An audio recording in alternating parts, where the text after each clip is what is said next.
বিহার ঝাড়খণ্ডে প্রবল বৃষ্টিতে বেড়েছে জলস্তর। ধাপে ধাপে জল ছাড়ার পরিমাণ বাড়াচ্ছে ডিভিসি। গতকালের তুলনায় বাড়তি ৮,০০০ কিউসেক হারে জল ছাড়ছে দুর্গাপুর ব্যারেজ। আমাদের প্রতিনিধি মনোজ বন্দ্যোপাধ্যায় রয়েছেন আমাদের সঙ্গে। মনোজ, আমরা জানি যে রাজ্যের বিভিন্ন জেলায় তুমুল বৃষ্টি চলছে, আর তারই মধ্যে ডিভিসি ধাপে ধাপে জল ছাড়ার পরিমাণ বাড়াচ্ছে। সব মিলিয়ে কি অবস্থা? যেমন তোমাকে দেখাবো যে দুর্গাপুর ব্যারেজে আমরা মধ্যে দাঁড়িয়ে রয়েছি। দুর্গাপুর ব্যারেজ থেকে কিন্তু জল ছাড়ার পরিমাণ গতকালকের থেকে কিন্তু আজকে রেখে বাড়ানো হয়েছে। তোমাকে দেখাবো এই মুহূর্তে দুর্গাপুর ব্যারেজের অধিকাংশ লঞ্চে তুলে দেওয়া হয়েছে এবং দুহু করে জল ছাড়া হচ্ছে। এই যে জল, এটা মাইথন এবং পাঞ্চে ডিভিসির যে তিন জলাধার, এই তিন জলাধার থেকে তুমি আজকেও জানো যে তিন জলাধার থেকে মোট ৭০,০০০ কিউসেক জল ছাড়া হয়েছে। এই জল পৌঁছে দুর্গাপুর ব্যারেজে এবং এই যে আপার ক্যাচমেন্টের জল, অর্থাৎ তিন জেলার বৃষ্টির জল এর সাথে যোগ হয়, তাহলে দুর্গাপুর ব্যারেজ থেকে জল ছাড়ার পরিমাণ আরো খানিকটা বাড়ানো হয়েছে। অর্থাৎ যে ৭০,০০০ কিউসেক জল আসছে তার সাথে আরো ৩,৬৭৫ কিউসেক জল বাড়তি ছাড়া হয়েছে। ৭৩,৬৭৫ কিউসেক জল দুর্গাপুর ব্যারেজ থেকে সকাল ৭টার পর থেকে ছাড়া হচ্ছে, এমনটাই তথ্য সূত্র খবর। এবার আসি বৃষ্টির খবরে। বৃষ্টি যদি আজকে ঝাড়খণ্ডে এবং মাইথন এবং পাঞ্চেতের যে এলাকায় যদি বৃষ্টির পরিমাণ আগে কমে, তাহলে কিন্তু ডিভিসি জল ছাড়ার পরিমাণ কমবে, তাহলেই একমাত্র আসার খবর। আর যদি ডিভিসির মাইথন এবং পাঞ্চেত থেকে জলাধার থেকে জল ছাড়ার পরিমাণ আরো বাড়ে, সেক্ষেত্রে কিন্তু দুর্গাপুর ব্যারেজ থেকে জল ছাড়ার পরিমাণ বাড়বে। এবং এই যদি জল ছাড়ার পরিমাণ আরো বাড়ে, সেক্ষেত্রে কিন্তু এই যে জল যেসব এলাকা দিয়ে যাচ্ছে দামোদরের জল, অর্থাৎ পূর্ব বর্ধমান, হুগলি এবং হাওড়া, সেই সমস্ত নদী তীরবর্তী এলাকাগুলো নতুন করে প্লাবিত হওয়ার সম্ভাবনা থাকছে যদি জল ছাড়ার পরিমাণ বাড়ে, যদি বৃষ্টির পরিমাণ বাড়ে। কিন্তু যদি বৃষ্টির পরিমাণ যদি কমে, যদি ডিভিসি আর নতুন করে জল না ছাড়ে বা জল ছাড়ার পরিমাণ যদি আরো কমায় ধাপে ধাপে, তাহলেই একমাত্র আসার খবর। তাহলে দুর্গাপুর ব্যারেজ থেকে যদি জল ছাড়ার পরিমাণ কমানো হবে এবং সেক্ষেত্রেই একমাত্র এই নদী তীরবর্তী এলাকাগুলো থেকে জল নামার সম্ভাবনা থাকছে। একেবারে মনোজ, তুমি আমাদের সঙ্গে থাকো। অর্থাৎ এই মুহূর্তে যে পরিস্থিতি সৃষ্টি হয়ে রয়েছে তা অত্যন্ত উদ্বেগের। জল ছাড়ার পরিমাণ বাড়াচ্ছে ডিভিসি, আর তাতেই শঙ্কিত রাজ্য। তার কারণ ডিভিসির ছাড়া জলে অসুবিধায় পড়তে পারে অন্তত ৫টি জেলা। কোন কোন জেলা অসুবিধায় পড়তে পারে জানবো। সরাসরি চলে যাব আমাদের প্রতিনিধি অরিত্রিক ভট্টাচার্যের কাছে। অরিত্রিক, দেখো, ডিভিসি যখনই জল ছাড়ে তার আশেপাশের যে জেলাগুলো সেগুলো খুব স্বাভাবিকভাবেই প্লাবিত হয়।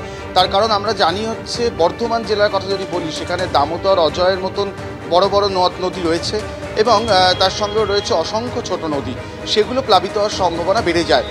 আজকে যেমন পূর্ব বর্ধমান, পশ্চিম বর্ধমান প্রভাবিত হয় ডিভিসির জল ছাড়ার জন্য, ঠিক সেরকমভাবে হাওড়া হুগলিও যথেষ্ট পরিমাণে প্রভাবিত হয় এবং বাঁকুড়ার একটা অংশ প্রভাবিত হয়। আজকে সকালে মনোজ যেমন বলছিল দুর্গাপুর ব্যারেজ থেকে যেমন জল ছাড়া হয়েছে, ঠিক সেরকমভাবে মাইথনে ৩২,৫০০ কিউসেক এবং পাঞ্চেতে ৩৭,৫০০ কিউসেক জল ছাড়া হয়েছে সকাল ৮টার পর থেকে। এবং এটাই কিন্তু বিষয় যে এর পরে যদি বৃষ্টি পরিমাণ বাড়ে, সেক্ষেত্রে কিন্তু আরও জল ছাড়ার পরিমাণ বাড়বে এবং এই ৫টি জেলা প্লাবিত হওয়ার আশঙ্কাও অনেকটাই কিন্তু বেড়ে যাবে।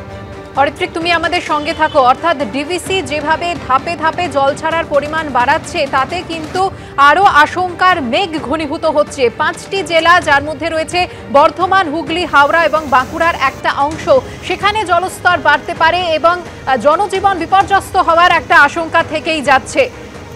আবারও চলে যাব আমাদের প্রতিনিধি মনোজ বন্দ্যোপাধ্যায়ের কাছে। মনোজ, ডিভিসির সূত্রে কি জানা যাচ্ছে? ডিভিসির তরফ থেকে এই জল ছাড়ার পরিমাণ কি বাড়তেই থাকবে, নাকি ডিভিসি কোনো সিদ্ধান্ত নেবে যে জল ছাড়ার পরিমাণ যাতে কমতে পারে? দেখো, ডিভিসি বলা হচ্ছে যে জল ছাড়ার পরিমাণ করে না, এটা নির্ভর করে যে মাইথন এবং পাঞ্চেত, এই দুই জলাধার, তাদের ক্যাপাসিটি কতটা আছে, অর্থাৎ জল ধারণ ক্ষমতা কতটা আছে তার উপর।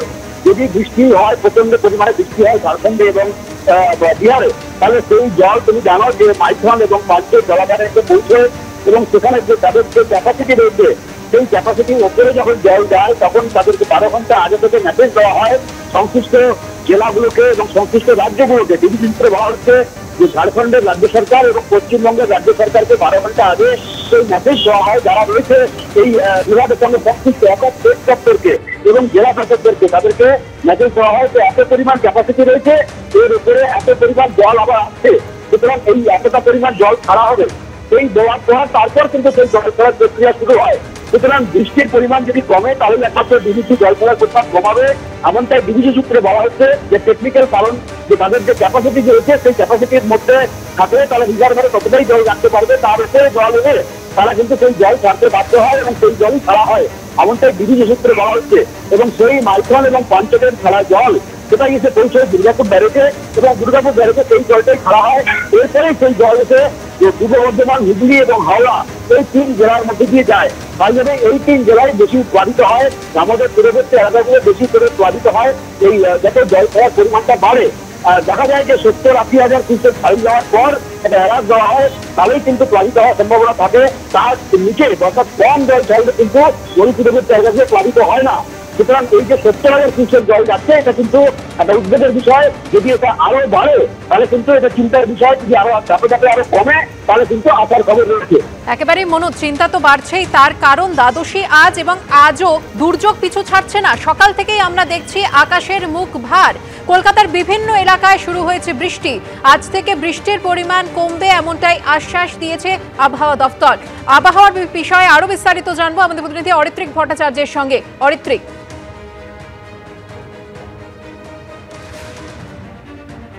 এমনটাই বলছে, এখনো যে উড়িষ্যায় যে নিম্নচাপ সেটা ঝাড়খণ্ড উড়িষ্যা সীমানায় অবস্থান করছে এবং সেখানে সেটা নিম্নচাপে পরিণত হচ্ছে। তার জেরে বৃষ্টি বা মেঘলা আকাশ সেটা কিন্তু চলছে বটে, কিন্তু বৃষ্টির পরিমাণ কিছুটা কমবে। এই মুহূর্তে আমরা সকাল থেকে যেটা দেখেছি, কলকাতার আকাশ একেবারেই মেঘলা ছিল এবং কোথাও কোথাও অল্প বৃষ্টি হয়েছে এবং জেলারও বিভিন্ন জেলায় দক্ষিণবঙ্গ জুড়ে একই পরিস্থিতি। মূল যে ভারী বৃষ্টির কথা বলা হচ্ছে আজকে গোটা দিনে, সেটা মুর্শিদাবাদ জেলায়। দক্ষিণবঙ্গের অধিকাংশ জেলায় বিক্ষিপ্তভাবে হালকা থেকে মাঝারি বৃষ্টি কখনো কখনো হতে পারে। এই পরিস্থিতি আগামীকালকেও বজায় থাকবে, বিশেষ করে আগামীকাল দুপুর থেকে সন্ধ্যের মধ্যে কয়েক পশলা বৃষ্টি বিক্ষিপ্তভাবে বিভিন্ন জায়গায় দক্ষিণবঙ্গের বিভিন্ন জেলায় হওয়ার সম্ভাবনা রয়েছে। উত্তরবঙ্গের দিকে বৃষ্টি হওয়ার প্রবণতা একটু বেশি থাকবে, দক্ষিণবঙ্গে বৃষ্টি কিছুটা কমবে, কিন্তু এই পরিস্থিতি সোমবার অবধি অন্তত বজায় থাকবে। এই আজকে শনি, রবি এবং সোম, লক্ষ্মী পুজো পর্যন্ত এই 3 দিনই এরকমই মেঘলা আকাশ, মাঝে মাঝে বৃষ্টির সম্ভাবনা এবং সেটা হালকা থেকে মাঝারি, কোথাও কোথাও হাওয়ার দাপট, এই বিষয়টা বজায় থাকবে এমনটাই জানাচ্ছে আলিপুর আবহাওয়া দপ্তর। বেলা গড়ালে পরিস্থিতি কোন দিকে যায় সেদিকে আমাদের নজর থাকবে। ধন্যবাদ তোমাকে অরিত্রিক। মনোজ, তোমাকেও ধন্যবাদ।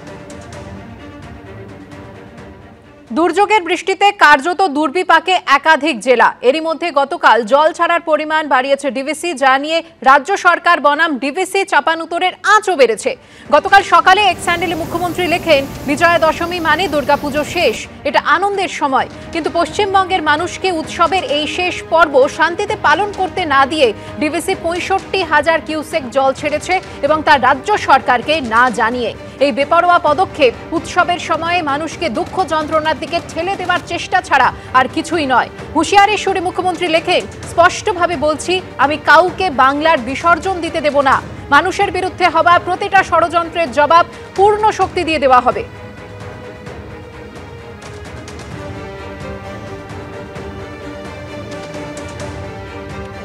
আর এরপর গতকাল সন্ধে মমতা বন্দ্যোপাধ্যায় ফের এক্স হ্যান্ডেলে লেখেন, সর্বশেষ আপডেট অনুযায়ী শুক্রবার সন্ধে অবধি ডিভিসি একতরফাভাবে এবং ইচ্ছে করে মাইথন ও পাঞ্চেত থেকে 1.5 লক্ষ কিউসেকের বেশি জল ছেড়েছে উৎসবের সময় পশ্চিমবঙ্গকে ভাসিয়ে দিতে।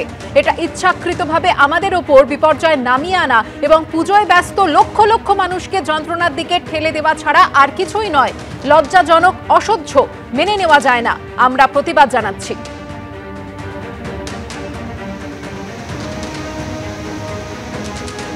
ডিভিসি সূত্রে পাল্টা দাবি করা হয়েছে, রাজ্য সরকারের অভিযোগ সম্পূর্ণ ভুল। তাদের দাবি, কেন্দ্রীয় জল কমিশন অর্থাৎ সিডব্লিউসির আওতায় রয়েছে ডিভিসি। কেন্দ্র, ঝাড়খণ্ড সরকার ও পশ্চিমবঙ্গ সরকার। নিয়ম অনুযায়ী সেখানে 12 ঘন্টা আগে থেকেই জানানো হয় মাইথন ও পাঞ্চেতের জলাধারে ঠিক কত পরিমাণ জল রয়েছে এবং কত পরিমাণে জল ছাড়া হবে সেখান থেকে। এই কমিটিতে রয়েছেন মুখ্য সচিব, সংশ্লিষ্ট জেলাগুলির জেলাশাসক সহ সেচ দপ্তরের আধিকারিকেরাও। কমিটির সকল সদস্যকে জানিয়েই জল ছাড়া হয়।